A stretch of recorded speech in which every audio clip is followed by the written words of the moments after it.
Now, President Obama addressing the nation about the forced spending cuts that will take effect today. Let's go ahead and listen in.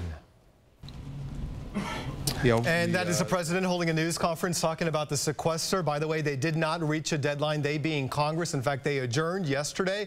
They left at 2 o'clock, Congress did. The Senate left at about 6 o'clock. The president in this news conference is calling what has happened, quote, dumb and arbitrary. He also says that forced spending cuts will take effect today. They are unnecessary and inexcusable. You can hear the president's news conference. It is still going on. We're going to go ahead and live stream it at KSHB.com. And now let's get right over to Brett Anthony for a look at Kansas on Action News. All right, Jenna, thank you. We also have Congressman Cleaver coming into our studio. We'll have an interview with him in probably about 10 minutes. Stay with us.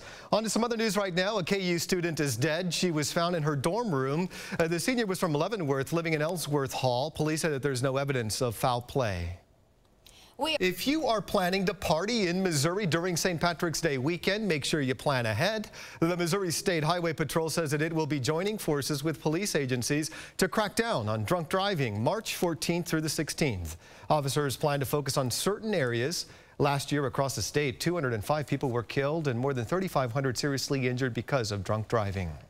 Congressman Emanuel Cleaver is here to talk to us about the debate. Welcome, Congressman. Good to be with you. We've been talking about this for a long time. No deal has been reached. The deadline has passed. In fact, there are reports that you guys adjourned, what, at 2 o'clock yesterday afternoon, and the Senate adjourned at 6 o'clock? It almost seems indifference on the part of lawmakers. Why did congressional leaders adjourn so quickly, and you guys did not pass anything? Well, first of all, there's only one human being on planet Earth, and most people don't realize this, who can call a vote, and his name is John Boehner.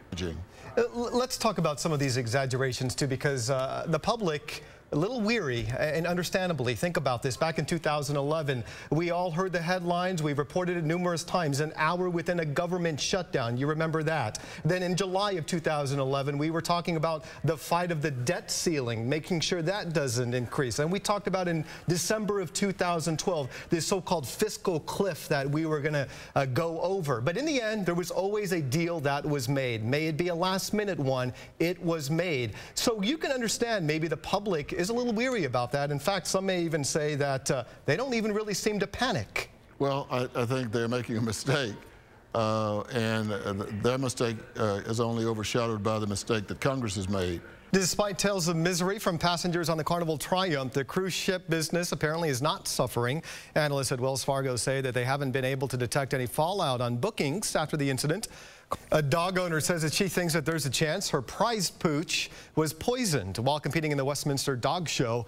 Lynette Blue says that her 3-year-old Samoyed named Cruz died just 4 days after the show.